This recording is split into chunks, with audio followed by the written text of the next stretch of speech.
All right, I'm about ready to fall over from dizziness. I was under there for a while. John's trying to get some torque on that engine mount bolt. Is that like one ratchet? Yeah, there's a click. There's a click. Yay. I didn't bore you guys with the tranny bolts. That was long, tedious. Those in, got the propeller shaft, as they call it, from the transmission to the front diff at that end. And then our next task is going to be getting the flywheel bolts back in, which should be just a blasty blast.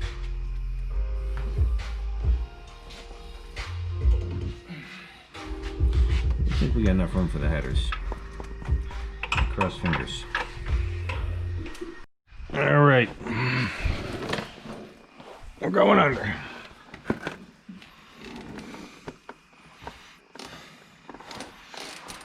So,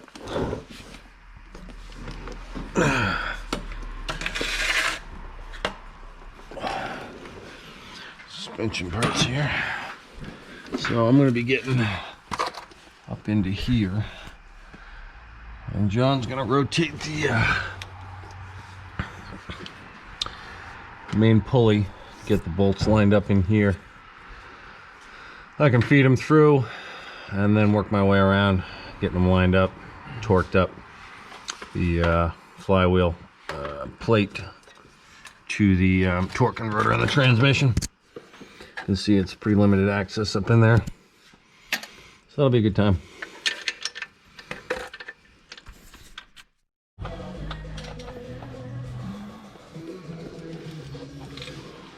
Uh-oh. Not moving? That's not good. Nope.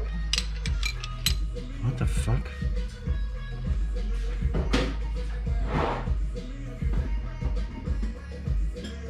Huh. That makes sense.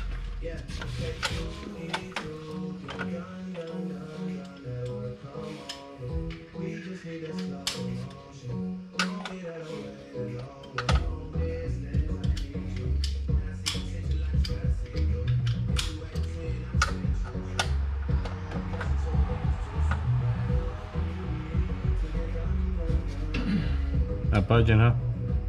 No. I don't understand that.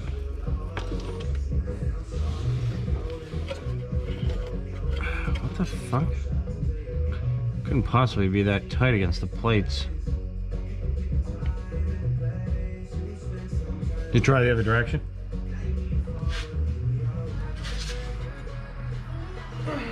Nope.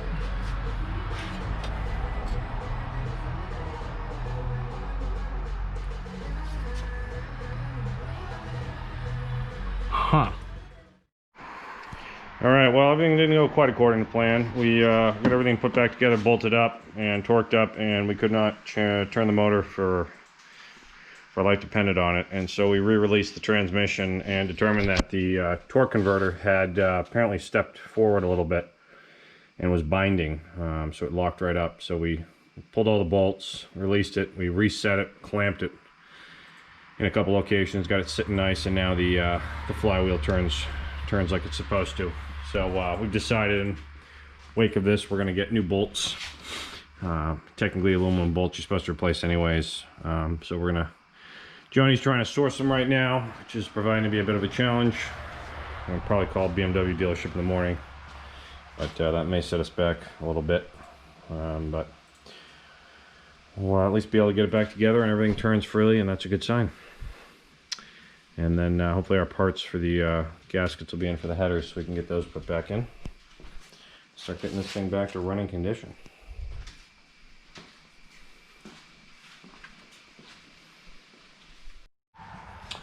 So yeah, so I ended up snapping both of these. So I ended up putting tapping this out and putting a black oxide bolt in there. I actually got to line that bottom one up again.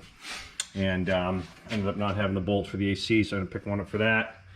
Get the motor back in, like I said, bolted all together. My task tonight is going to be getting the headers back on, which we ended up waiting just because we couldn't get the stupid gaskets. Pain in the ass.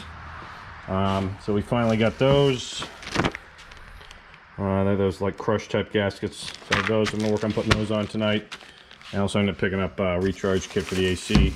Actually, we're gonna need that too. Finally got our belts, drive belts. Kept coming in the wrong size. Got our castle nuts, one-time use castle nuts. And we got a bunch of other stuff. Oil for the tranny. And I'm getting brake pads, front brake pads, because the ones that are on there low enough. We got all our coolant, specialized coolant, gear oil for the front transfer case. And we found for some reason the brake wear depth sensor was gone. I think someone must have gotten annoyed with the fact that the brakes were wearing or something. And they just literally sheared the front one off. So we ended up picking up one of those. And yeah, like I said, I'm going to get into putting on the headers tonight and see if I can get to those bolts. That's going to be the fun part. The access down here is shitty.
All right, got those all torqued up.